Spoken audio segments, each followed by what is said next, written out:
if I want to get a current flowing in a circuit, can I just take a loop, solid loop, not made of two segments sliding on top of the other? Can I take just a solid loop here and pull it with velocity v? Shouldn't I get a current flowing in that circuit, in that loop? Why wouldn't that work? What happens to the positive charges inside that conductor? As they move with velocity v to the right in a magnetic field B that is going into the page, the force on a positive charge would be that way, which would mean that they accumulate on the top, positive, and the bottom will be negative. The same thing is going to happen on the wire here. Those positive charges will be pushed this way, they would accumulate on the top, and they will leave negative charge at the bottom. So the current has nowhere to go. Right? It wants to get out of the positive side, but there is a positive side on the other side also. There's not going to be any flow of current going that way.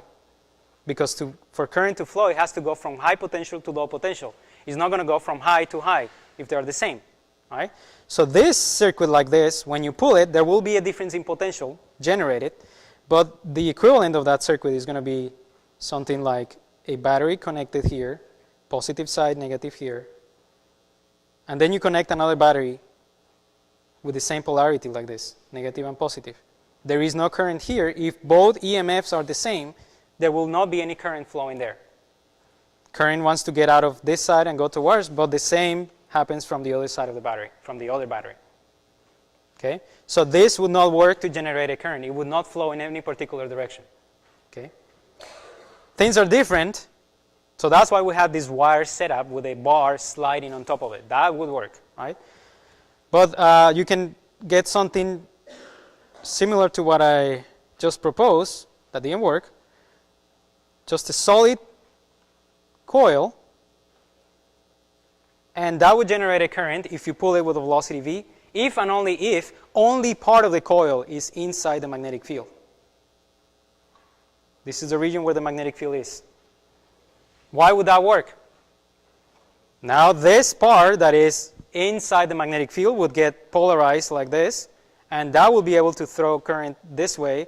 The current will not get, this wire here will not get polarized because there is no magnetic field to do that, to put a force on the charges flowing down this wire, right? Oops.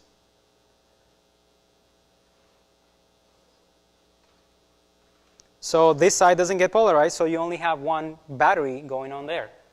Battery quotation mark, right? So that would work to get a current, only if part of the circuit is inside the magnetic field.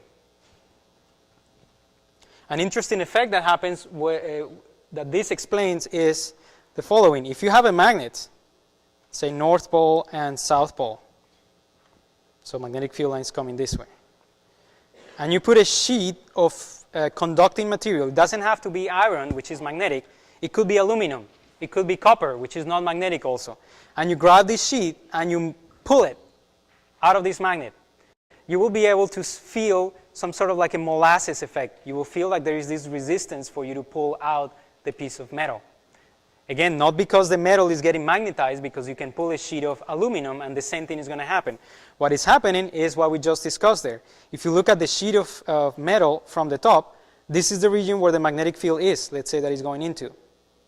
When you pull this, that region is going to get polarized because the magnetic force is going to pull the positive charges in one direction.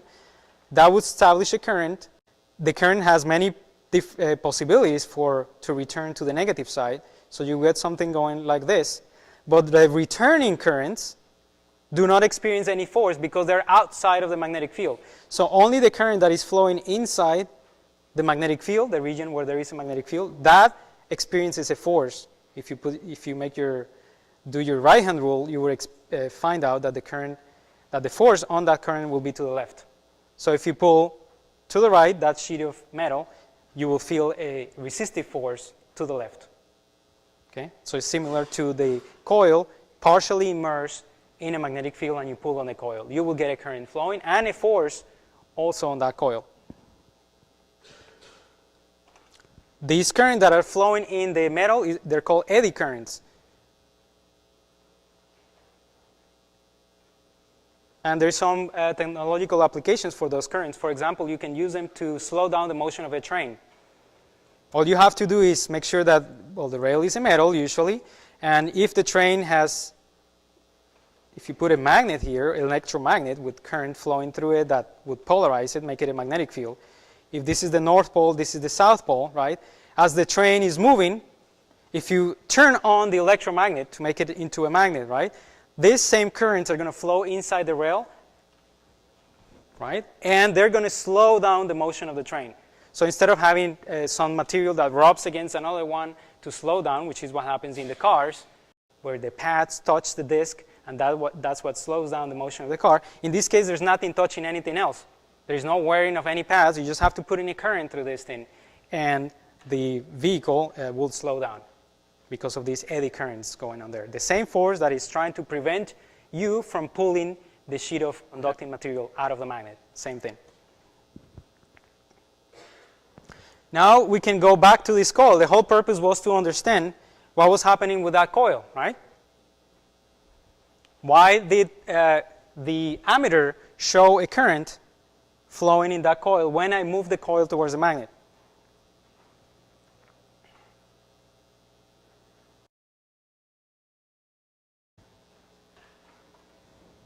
There's a magnet which has magnetic field lines coming out of the magnet, as you know, from the North Pole. That's the magnetic field of that magnet. And now I bring a coil like this one here. This is the coil that I was moving towards the magnet. And I move the coil this way. Why would there be a current flowing in this coil? Think of the charges, say, at this, what's happening to the charges inside the coil. Let's say that the charges are positive. You know that it's electrons moving, but, and here. So I'm sort of like cutting this coil in half and looking at the charges at this, in this section, little cross section over here, right?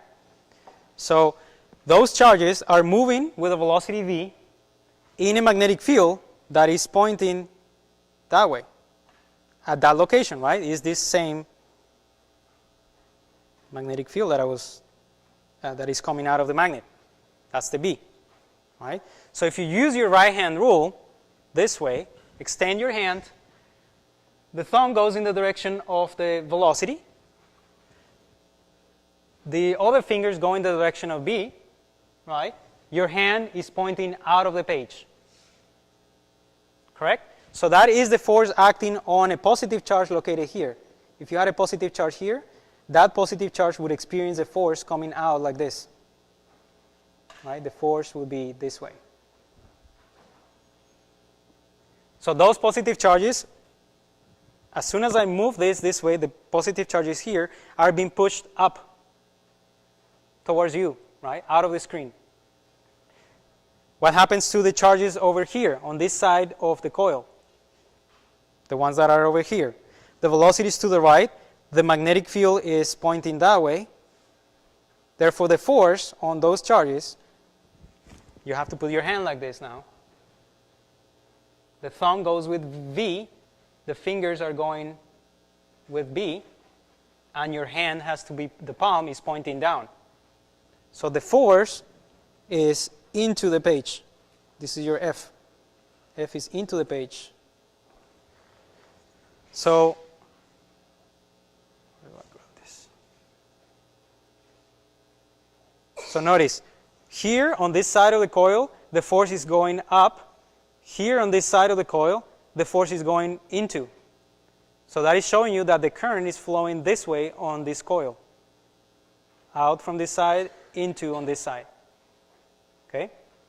The same thing, of course, is going to happen to the current, to the charges here and here. The charges here, as you move it towards the coil, towards the magnet, sorry, would experience a force this way. And that's the force that is making these charges flow when I bring the coil close to the magnet. And you see then in the ammeter that there is a reading, okay? Because those charges start spinning because of the magnetic forces inside the wire. This effect is called motional EMF.